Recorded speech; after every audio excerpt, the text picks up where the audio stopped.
बिस्मिल्लाहिर्रहमानिर्रहीम। अल्लाहुम्मा सल्लि अला मुहम्मद व आले मुहम्मद वअज्जल्लाहु ताला फ़रजल शरीफ। या अली मदद। अक्सर अफराद नमाज पढ़ते हैं मगर नहीं जानते कि वो नमाज क्यों पढ़ते हैं, और नहीं जानते कि नमाज की तावील यानी तफसीर और उसके असल मानी क्या है, और ये भी नहीं जानते कि दौरान नमाज जो अफ़आल यानी तकबीर, रकू, सजदा, तशहुद वगैरह हम सर अंजाम देते हैं, इसका मकसद क्या है, जबकि जिसके मुताल्लिक हम जानते ही ना हो कि क्या कर रहे हैं, वो अफ़ाल वैसे ही किसी काम के नहीं होते और अधूरे होते हैं। अस्सलातुल मोमिनीन अमीरुल मोमिनीन व इमामुल मुत्तकीन अली अलैहिस्सलातु वस्सलाम की बयान करदा तावील सलात मुलाहिज़ा फरमाएं और मोहम्मद वाले मोहम्मद सल्लल्लाहु अलैहि वसल्लम की मज़ीद मार्फत और मवद्दत हासिल करें।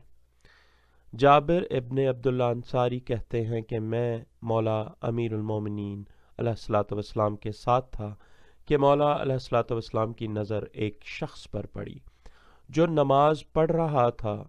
इमाम अलैहिस्सलातु वस्सलाम ने उस शख्स से पूछा कि तू जानता है कि नमाज की तावील क्या है, यानी नमाज का असल मानी क्या है। उसने जवाबन कहा, ए मेरे मौला अलैहिस्सलातु वस्सलाम, क्या हम दौरान इबादत यानी दौरान नमाज जो अफ़ाल सर अंजाम देते हैं, क्या वही तावील नमाज नहीं है? इमाम अलैहिस्सलातु वस्सलाम ने फरमाया, अल्लाह अज़्ज़ व जल ने मोहम्मद सल्लल्लाहु अलैहि वसल्लम को और दीगर अंबिया अलैहिस्सलातु वस्सलाम को इसलिए मबूस किया ताकि वो अमूर की सही तावील बयान करें और वही खुदा की भी तशरीह करें, और दौरान इबादत अफ़ाल जो अंजाम दिए जाते हैं, दौरान इबादत जो अफ़ाल अंजाम दिए जाते हैं, उनकी भी तशरीह बयान करें। तब उस शख्स ने कहा, ए मेरे मौला अलैहिस्सलातु वस्सलाम, मुझे बताइए कि नमाज की तावील क्या है। मौला अमीरुल मोमिनीन अली अलैहिस्सलातु वस्सलाम ने फरमाया, जब तुम पहली मर्तबा तकबीरुल अहराम में अल्लाह अकबर कहते हो तो इसका मतलब ये होता है कि अल्लाह तुम्हारे फ़हमो इदराक से बहुत बुलंद व आला है, कि अल्लाह तुम्हारे फ़हमो इदराक से बहुत बुलंद व आला है। दूसरी तकबीर में जब अल्लाह अकबर कहा जाता है तो इसमें तस्लीम किया जाता है कि वो अजीम है, उससे कि उसे इशारों से पहचाना जाए। तीसरी मर्तबा तकबीर की वजह ये तस्लीम करना होता है कि वो हमारे वहमो ख्याल से इस कदर परे है कि उसकी ख्याली तजस्सुम या ख्याली नक्शा ही बनाया जा सके। चौथी तकबीर में यह तस्लीम किया जाता है कि वो वक्त से पहले था, चजाया कि उस पर ज़वाल का असर हो। पांचवीं तकबीर में ये तस्लीम किया जाता है कि उसकी ज़ात गैर मालूम है और वो हर जगह है, उसकी ज़ात गैर मालूम है और वो हर जगह है, बग़ैर इसके कि वो किसी शय में दाखिल हो और ये कि उसमें कोई शय हो, वो इससे बुलंद है। छवीं तकबीर में उसकी सिफ़ात की मार्फत हासिल की जाती है, जिनमें वक्त गुज़रने के साथ ना तो तग़य्युर आता है और ना ही वो ज़ेरे इर्तिका रह सकती हैं।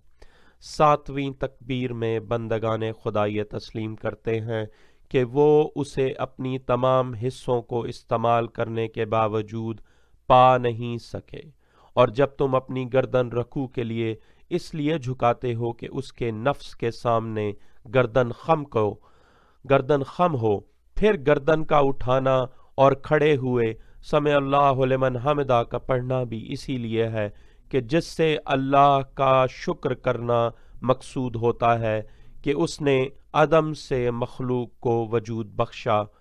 पहला सजदा करने की इल्लत यह है कि तस्लीम किया जाए कि उसने खाक से मखलूक को पैदा किया, और सजदे से सर उठाने की इल्लत यह है कि उसने मखलूक को ज़मीन से निकाला।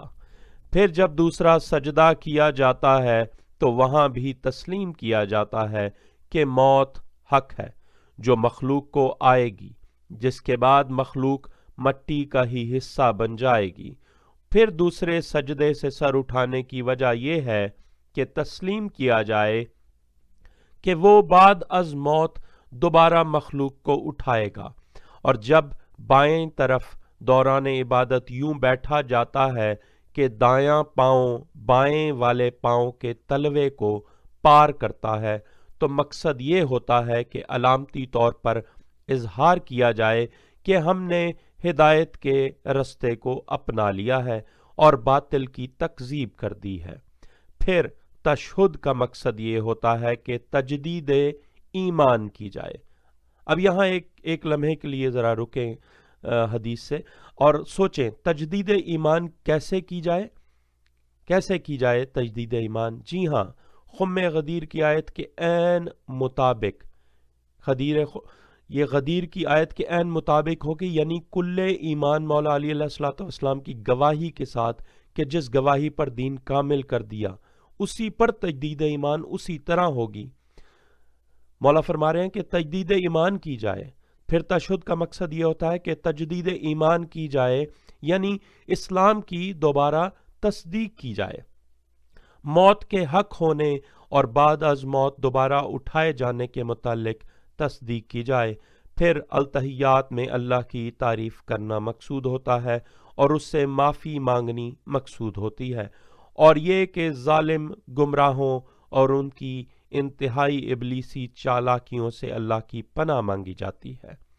پھر سلام کی تعویل یہ ہے کہ دعا مانگی جائے کہ اللہ حشر کی تکالیف سے نجات دے اور امن و سلامتی سے محشور کرے، آمین۔ اس کے بعد آخر کار مولا امیر المومنین علیہ الصلوۃ والسلام نے فرمایا، اگر تم اپنی عبادات کی تعویلات و توجیحات نہیں جانتے تو تمہاری عبادات کمزور و نامکمل ہیں۔ اندازہ لگائیں کہ اگر آپ اپنی عبادات کی تعویلات و توجیحات نہیں جانتے تو آپ کی عبادات کمزور و نامکمل ہیں۔ اب اس فرمان کو کون مانے گا؟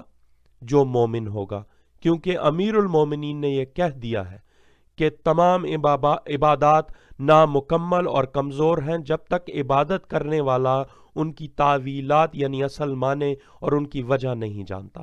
یہ حدیث کا ریفرنس بحار الانوار عربی جلد 81 پیج 166 حدیث نمبر 52۔